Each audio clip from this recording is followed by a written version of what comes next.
Hey, everybody. Welcome to the Daily Objective. Happy Valentine's Day, and I hope you all enjoyed the great big football game yesterday. Of course, I'm talking about like actual football, not soccer, the real football, where you kick the ball every once in a while. Um, but yeah, happy Valentine's Day. I'm a little bit sick. I got the booster shot on Friday, and I'm still feeling a little bit, more than a little bit at times, sick. So if this is the last time we speak, I just want you to all know how much I appreciated your support. I'm joking, of course. I'll be fine, but bear with me as I go through some of these side effects of the vaccine. And you might ask, well, why are you even getting boosted? You're young, you're healthy, and beautiful. Well, maybe because unlike some people, I'm going to Europe next month because I'm sophisticated. Pretensions aside, I am going to be in London, as are some of you, and I hope many of you, the week of March 28th through April 4th, and including April 4th, there's going to be lots of live objectivist related events, and we want to see you there, including the Daily Objective. I mean, at least me and Nikos are going to be there, and various guests. There may even be a certain one, Mark Pellegrino. So you're going to want to be there. Any questions or concerns you have, get in touch with the ARC people. Go to the ARC UK website, link below and in the chat, and hit the contact button and ask any questions you have. And let's get you to London, March 28th and on. So Mark Pellegrino could not be here today to spend Valentine's Day with us. But this gives me an opportunity to explore the topic of, Valentine's Day, obviously, but, obviously the issue of romantic pursuits, I'll say, more than romantic love. I'm not what you would call a relationship expert. I think we have a couple of those coming later on the network today, and they're going to have all types of wonderful insight on how to keep a relationship going and how to communicate in an effective way. And, what I think most interested in is a couple of things. One is getting from 0 to 1. Going from like stage 0 to like level 1. And a lot of people, especially in recent decades, like recent generations, a lot of people, many of them guys, some of them girls, maybe a lot of them girls, but certainly a lot of men, young men who have been stuck in place, even into adulthood and beyond, have been stuck.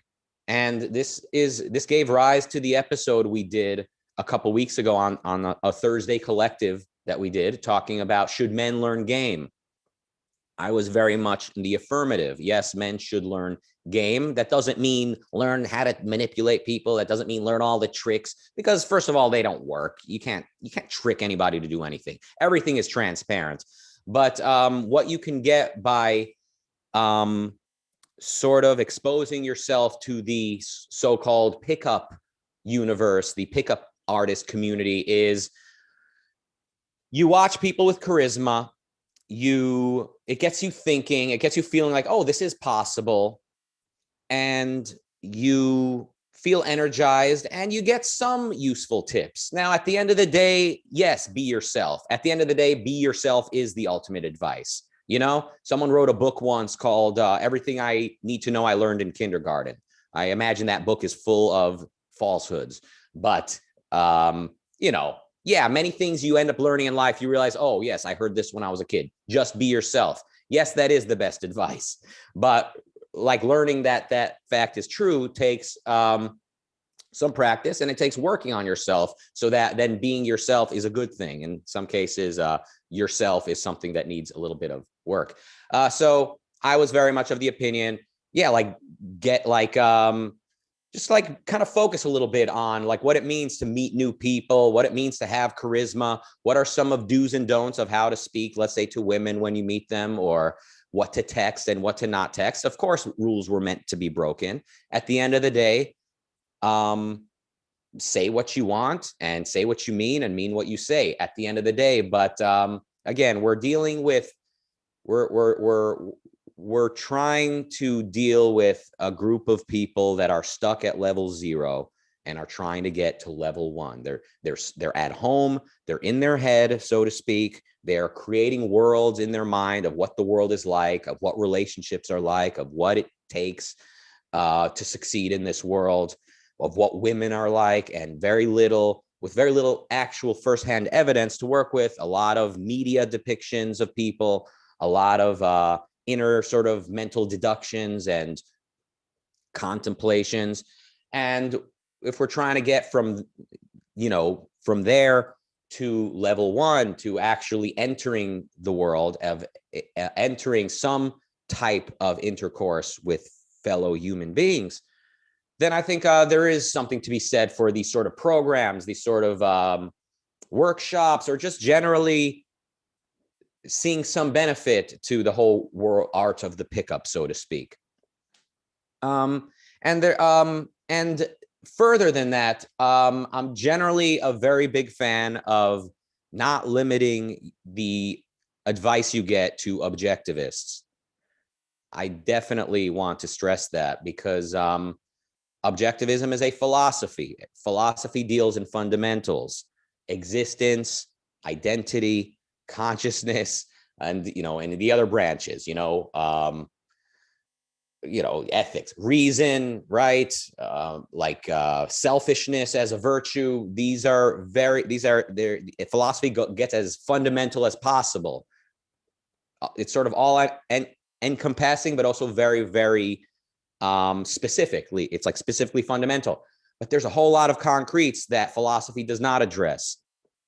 I think somebody asked Ayn Rand, what does objectivism have to say about sex? And her answer was, it's good.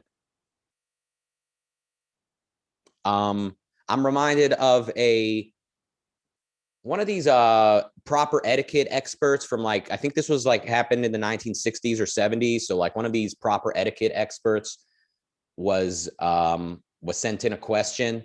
I mean, I think proper etiquette is a wonderful thing as well. I mean, if your manners need some work, definitely take a course, definitely watch some YouTube videos. I mean, definitely befriend people that have good etiquette and tell them, say, I really like your etiquette. I want to learn from you. So one of these proper etiquette coaches in the 60s or 70s, I believe, got a question mailed into her and whatever magazine she was answering questions at, and at her column. And the question was, what should one do if offered drugs at a party? What should one do if offered drugs at a party? And can you guess what the answer was? Can you guess the proper etiquette way to respond to such an offer? Well, the answer in the column was, when offered drugs at a party, respond with a polite yes, thank you, or no, thank you. Do you see the point I'm making here? There's philosophy, which kind of gives you general principles. And then there's very specific things. So proper etiquette has no opinion on drugs, right? Yes, thank you, or no, thank you. Similarly, a philosophy of being rational, a philosophy of being rationally selfish does not tell you exactly what that looks like in the actual pursuit of values. It doesn't tell you exactly what the pursuit of your career is going to look like. It doesn't tell you exactly how to interact with people you meet. It doesn't tell you how to flirt with the opposite sex. And my sort of perspective is, first one to mention the fountainhead loses. Okay, that goes for career and for romance. So, if you watch our Thursday Collective episode and, you take a shot every time Howard Roark was mentioned, you will have an alcohol problem by the end of it. I don't see the benefit of doing that. I don't see the benefit of doing that, especially when we're the topic is, should men learn game? And if the answer is, well, Howard Roark never learned game. Howard Roark is just passive. So in the Fountainhead, Howard Roark is passive career-wise. He just focuses on his work. It's loud work, right? It's work that catches people's attention, and the commissions, the clients eventually find him.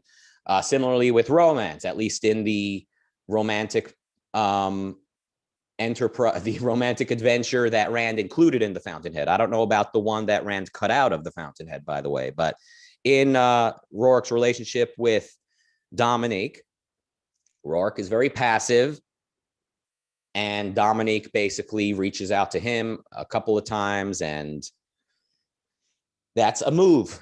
That's one way to handle things. So yes, I mean, if you're comfortable operating that way, fine, but that doesn't mean that's the only way to go through life.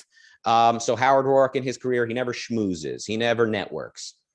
That doesn't mean that in real life there's something wrong with doing those things. If you want to be an architect or you want to be anything else, by all means, seek out opportunities, network, schmooze. That doesn't mean be fake. That doesn't mean be manipulative. That doesn't mean flatter people that don't deserve your compliments. But I mean, there is such a thing as like how to make friends and influence people, right? A book I have not read, by the way, I cannot vouch for, but I like the title of it. Yes, once again, at the end of the day, the ultimate answer is just be yourself. But how do we get you from 0 to level 1? Because obviously just telling people just be yourself is not working for a lot of people. So there are certain tools, certain exercises, there are certain hints at how to get people to take more of a proactive role. So when it comes, Rourke and Dominique, Rourke is very passive, and he does not exactly seek her out and try to charm her. But that doesn't mean that there's anything wrong with doing that. Obviously, right? I mean, it's perfectly appropriate to work on meeting people, to meet people, and to initiate contact and to try and take it in a romantic direction, or at least open up some dialogue and see if it goes in a romantic direction. That's another that's another thing to do as well. Okay, so I guess the two things that I like to talk about on the topic of romance is, one is like how to go from like 0 to 1, and I would definitely say do not snub the non-objectivists. Do not snub them. Do not tell yourself only objectivists can help me with this. I think in many cases objectivists are not going to be able to help you with this. Objectivism, the philosophy, tells you look at the facts of reality, right? But particular objectivists don't necessarily have that much to offer you on this topic. Definitely do not rule out 8 billion people that roam this planet and assume that if they're not objectivists, they cannot help you with this.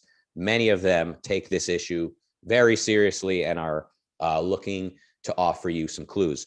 So, kind of how to like get from 0 to level 1 is kind of one aspect of what I think is worth discussing. Another is, handling rejection, whether it's being broken up with. So your partner ends a relationship when you did not want the relationship to end, or just you initiated something, you tried to get something off the ground, and your romantic interest rejected you.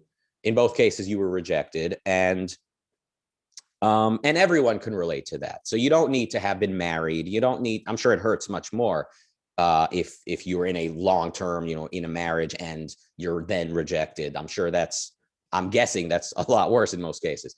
But point being, everyone at some point or another who has tried to connect with somebody has probably dealt with rejection. So this is something all of us can relate to.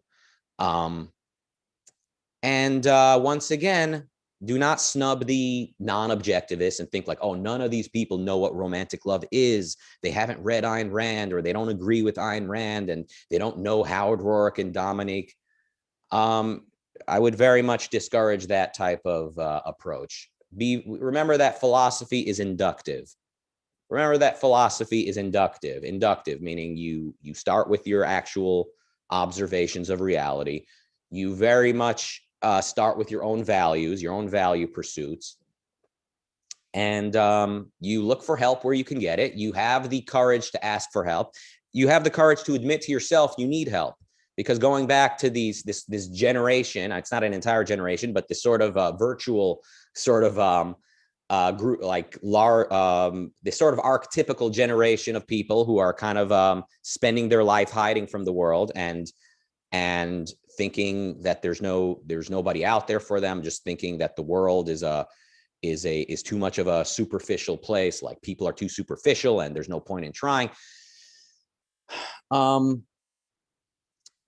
Yeah, what point was I about to make about that? I think this this booster shot is starting to mess with my brain a little bit. I literally don't remember what I was just saying a moment ago, but you know, don't snub the people that are not objectivist. Definitely look for help. Yeah, admit to yourself that here's, now I remember what I was going to say. Sorry for that that little pause over there. The people who are basically sitting at level 0 their entire lives, they won't admit to themselves that they need help. They need to be in control, right? I mean, look, on some level, this is relatable really to everyone, almost everyone, not everyone. Some people, they hit puberty when they're whatever age, and they just can't wait to get out and ask people out on dates and to be social and to, and it's all one big fun game to them. And they're a natural, right? Though that some of those people are like that.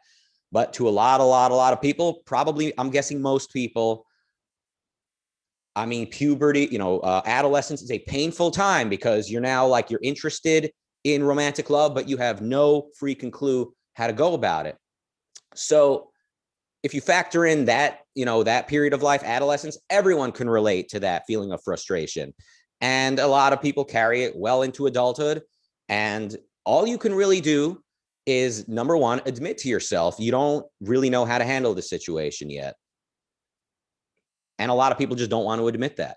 A lot of people just don't want to admit that. And here's where I think being a student of objectivism, it should be an aid. It should help you face the facts, but it can often be counterproductive. And this is where, I mean, we've got, next time we can get Maria on the show, I think we're going to have a conversation of like, is objectivism hurting people's romantic pursuits or helping it? And I think I'm of the opinion in many cases it's hurting it because you know, you read these novels, you adopt this philosophy, you think you fancy yourself a hero, and now you just expect a wonderful partner to just like kind of appear and see the real you and all of that. But I like to say, remove objectivism from the equation, and what are you actually left with?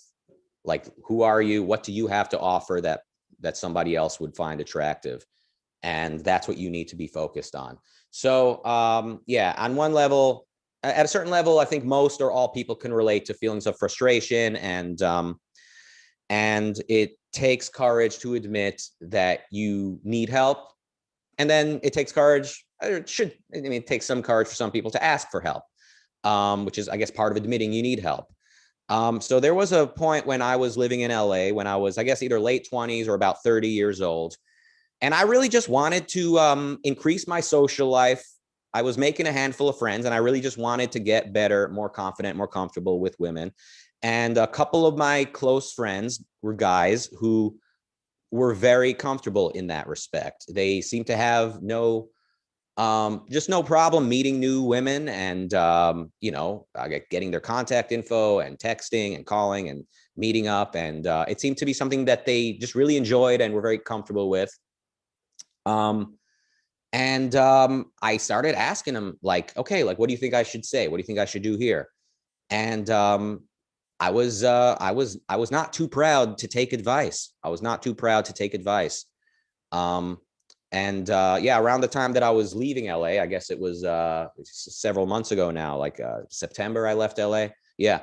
I was saying goodbye to one of my very close friends, and you know, we were just talking about all types of things, and he, on the topic of, you know, romance or flirting or just, you know, girls, he said at some point since I've met you, he said you gained this sort of quiet confidence about that. Like he said, like you've gained like this sort of like inner peace with relating to girls. And I said, well, you know, because I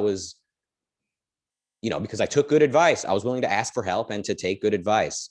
So, you know, he was one of the people that had been kind of like one of my confidants. And I would definitely say, both on the topic of trying to get yourself from level 0 to level 1, like just going from being a complete sort of secluded introvert to trying to get out there and get more comfortable meeting people, both in terms of that and in terms of handling rejection. I think you want to have some friends. You want to have good friends whose opinion you respect, whose opinion you trust. In my case, let's say if I have, let's say if I have 4 people whose opinion I trust, 2 of them are not objectivist. I don't know. I mean, yeah, like, do not necessarily assume that objectivists have the answers to this. And I've seen so many objectivists. I don't mean objectivist philosophers. I don't mean that at all, because I think real philosophers are normally very good at saying, I don't know. Real philosophers are very good at saying, why are you asking me? Like, ask somebody who's more of an expert on this. But in terms of, students of objectivism, people who fancy themselves objectivists, I've seen so many people just give the worst advice, just be completely rationalistic. Some of you don't know what rationalistic is. It's like elevating ideas above reality, just like, just piecing these puzzle pieces together. It's not first-handed, and it doesn't help anybody. So if anything, I would say look elsewhere for great advice. So you want to have friends, you want to be sociable. Generally speaking, being sociable and having people in your life, it helps you in all types of ways. If they're good friends, they will encourage you to better yourself. They will see the potential in you and remind you of how far you've come and what you're capable of. And when the time comes that you're not sure how to act and what to do, you can turn to your friends, and your friends could save you literally years and years, maybe a lifetime of frustration, with some simple insight that you would not have gotten from your own inner contemplations. Okay, I think my point that I've made here today is we're here to discuss how to get from like 0 to level 1, like how to go from being a complete hermit to, to being more sociable, at which, includes meeting the opposite sex or whoever it is that you're attracted to, and trying to do something in that, trying to make something happen in that direction. Another thing that everyone can relate to and deal with is rejection. So I spoke a lot about what did I talk a lot about? Sorry, I'm really about to collapse here today. But yeah, I spoke about mostly like being kind of an introvert and trying to get yourself from there to kind of get out of the house more. But also when it comes to rejection, there's a lot of bad advice out there. So here's what I think. Here's are some of the best advice I've gotten and found sort of coaches giving out there. And when it comes to following rules, I think this is one area where rules were not made to be broken. Other than very rare cases where the circumstances are very unusual, the following is, I think, some rules you should follow to a T, if that's the phrase, if that's the correct phrase. Somebody rejects you, stay as calm as you can. Do not negotiate, do not argue, do not try to change their mind. Someone rejects you, they're breaking up with you. Stay as calm as you can. Fight every urge you have to try and change their mind. Stay as calm as you can, and express that you think they're making a mistake, but you understand, and and they're welcome to contact you in the future. Say goodbye. Stay as calm as you can. Say goodbye. And then you don't watch their social media. You don't look at what they're up to. And you may be curious, but what your ex is posting on social media is not real life. It's a PR statement. It's a press release. It's a carefully crafted PR item. They're going to check up on you. Your ex who broke up with you is going to be curious and look you up later, but you don't look them up. You do everything you can to avoid looking them up. And then you take this heartbreak and you channel it towards bettering yourself in whatever it is that you want to better yourself. Maybe it's in physical fitness. Maybe it's in taking your career in the direction you want to take it. Whatever it is, use this opportunity to work on what you can control, because God knows you cannot control this other person over here. So again, remain calm. Don't be dramatic. And then do not contact them. Do not look up their social media and do not contact them. Then at some point they might contact you, in the future. Keep it light. Do not bring up the past. Just keep it light conversationally. And if the conversation continues, and keep it as light as you can. If it continues, maybe at some point bring up like, hey, do you want to do this in person? Do you want to catch up, get together and catch up? Then you meet in person, and just treat it like a first date. I know it's hard. Just be as cool as you possibly can. Those are, I think, principles to follow religiously, I think, because if you resist somebody rejecting you, you're creating this disparity. Like, you're devaluing yourself, while they're not sure about this relationship, but you're sure you want it. There's a disparity there, and that is good for nobody. So anyway, all of this to say, none of that is in the fountainhead, is it? I don't think so. Howard Rourke does not tell you any of that. John Galt, in his very long speech, does not specifically address this for you. But I don't think anything I've said here today conflicts with objectivism. It might conflict with, rationalism. It might conflict with this grandiosity that you see coming out of people. But if you're actually results oriented, if you're actually curious about living, you actually want some experiences from which to derive philosophical knowledge, then I think we're doing something positive here today. All right, everybody, before I collapse here, let me take a sip of my electrolyte water. And let's read some super chats. Marilene with $2. Thank you. Roland with €4.99 says, for a change, a holiday that was stolen from the Christians instead of the other way around. Well, that's where you're wrong, Roland. So you can take that $4.99 and I'm kidding. Saint Valentine. Valentine sounds like a Christian saint, but I think it was, like all Christian holidays, it was originally taken from the Romans. Not all Christian holidays were taken from the Romans. Wasn't Easter taken from the Jews? Wasn't that Passover, I think?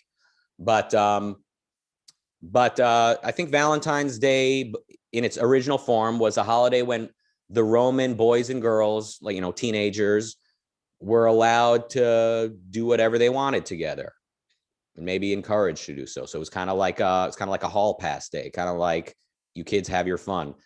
And then, of course, the Christians, not alienate the peoples they were converting, they let them keep some of these holidays. I would imagine there was a long stretch of time, something like 1,000 or 1,500 or 1,900 years, where Valentine's Day was not quite observed in its original form. But as you can see today, it's a wonderful, wonderful holiday. Yeah, it does put pressure on people. It probably puts much more pressure on ladies than it does on men. To feel like, where am I at in my relationship and all my relationship status, or why don't I have one? But it's also a very nice holiday. It's a time. Just step back and think about it.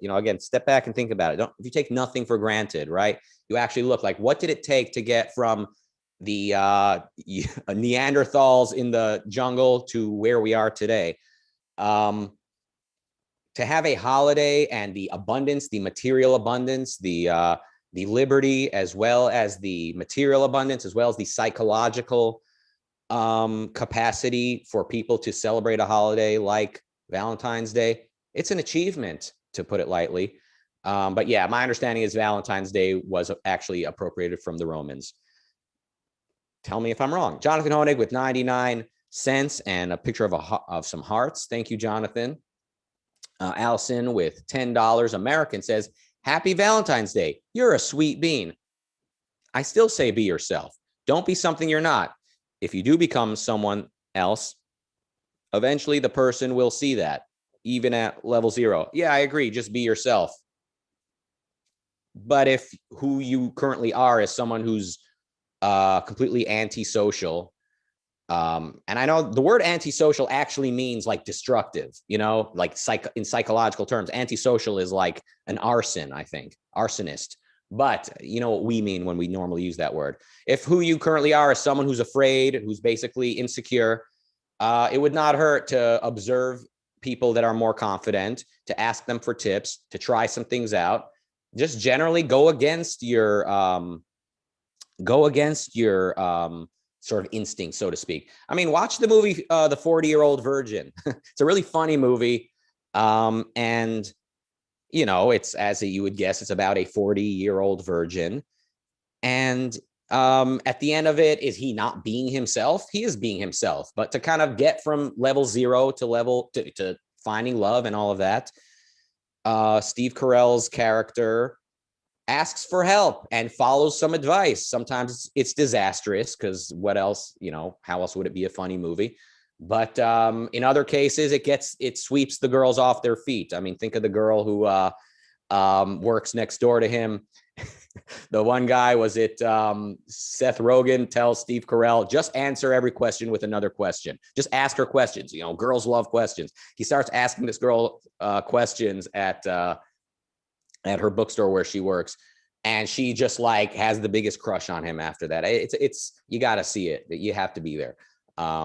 Marilyn with $2, thank you, says, assume people are awesome until proven otherwise. Yeah, I mean, you know, let's be positive. You know, is there not enough negativity in life? Is life not hard enough without adding extra negativity and pessimism? Like, give people a chance, right? Give people a chance. You would not want to be punished for other people's actions, so why punish everyone you haven't met? Marilyn with $3 sent some kind of pear blowing kisses. Atlas spoke with $5, says happy Valentine's Day, and to me and everyone at ARCUK, you guys are awesome. Well, thank you. That's nice. And then Marilyn with $5 says benevolence was the hardest part of objectivism for me to understand. Once I got it, I liked people a lot more, but it took many years. Then we've got Emilio with $9.99. He says, thank you. No, thank you. And then Roland with €199 says, wow, I stand corrected. Thanks for enlightening me. How easy could someone read that as sarcasm? Like, just the way I'm reading it makes it sound sarcastic. But no, I think he means it literally. Thank you. I mean, what can I say? Thank you for admitting I was right. I wish people would do that more often. All right, everybody. Thank you for joining me. I mean, I think having a solo Valentine's Day episode is appropriate, because a lot of people are solo on Valentine's Day. And, you know, what do you do other than sort of mentally masturbate? I'm sorry. I mean, is masturbate a bad word? I mean, is it to say you mentally masturbate sounds like you're, you know, kidding yourself or playing games with yourself. Maybe it can just mean introspecting and thinking in a positive way about what the world can be. All right, everybody, coming up at 7 p.m. UK time, which is the bottom of this hour, it's The Selfish Path to Romance, a conversation between Ed Locke and Ellen Kenner. So those are the relationship experts. They wrote a book by the same title, and you know, definitely check it out. Then at 8 p.m. UK time, it's Reverse Engineering Happiness with Tal Safani and Amanda Maxim, and today they'll be talking about love and happiness. Well, isn't that appropriate for the day, Valentine's Day? Then, oh, you thought we were done? At 9 p.m. UK time, it's HBTV with Harry Binswanger, Ellen Kenner, and Ed Locke. A lot of Ellen Kenner and Ed Locke today, and they're going to be talking about Ayn Rand on love. So you learn a lot more about how Ayn Rand looked at love. And I'll remind you again, philosophy is inductive, so it is wonderful to believe me. I wish the whole world would read Ayn Rand and devour every word of it, but there really is no but. And it all needs to be inductive. Like, you need to live in order for these words to mean anything. So, may we never try to replace philosophy with actual life. The purpose of philosophy is to help you live life. All right. And philosophy only becomes real when you do live, right? When you actually gain some experience and you're like, oh, wow, that philosophy actually is what Ayn Rand said. It is true. All right. All right. Okay. Are you done with my little commentary on other people's programs? Shall I continue with the announcements? 10 p.m. UK time. Jesus Christ. This is going to be like we're not going to be able to finish this show in time with all of these announcements. At 10 p.m. UK time, it's Method and Madness. with a conversation with Larry Ibis and Ben Bayer on abortion. Well, is that not an uplifting topic for Valentine's Day? Well, actually, it actually perfectly is appropriate, because when you think about it, planning your life and having a good life and pursuing your own values entails having abortion, sometimes having an abortion, or having the access to one, having the liberty to make that choice. And, you know, and of course that relates in no small way to your romantic future. Why do I need to comment on everybody else's show? Can I not just read what we've got coming up? Okay, at 10 p.m. UK time, Method and Madness, they'll be talking about abortion, specifically James Klug. I guess he's one of these conservatives on the street, you know, basically approaching strangers and saying, change my mind or whatever. James Klug supports woman sacrifice. So I'm going to guess this Klug fella is anti-abortion. So they're going to be talking about him. Then at 10:30 p.m. UK time, it's love poems to share with your love, with Kirk Barbera reading 5 love poems. Ladies, you're going to want to see this. All right, one more super chat. We got Emilio with $4.99. He says, you and me both. And as is sometimes the case, I don't know the context. But thank you for the support. Thank you all for the super chats. Thank you for being members of Ayn Rand Center UK. If you're not an Ayn Rand Center UK member, please consider becoming one to support this thing, to help this thing grow, and including accessing certain exclusive content. And if you're thinking of going to London, being a member, I think, will give you access to some exclusive events as well. So might want to become a member. Thank you all. You know what? I'm going to say, excuse my language, F Clubhouse today. That's right. You heard me correct. To heck with Clubhouse. I am taking a long needed break. Happy Valentine's Day. Say a prayer for me, and hope this booster does its job and lets me heal. Thank you all.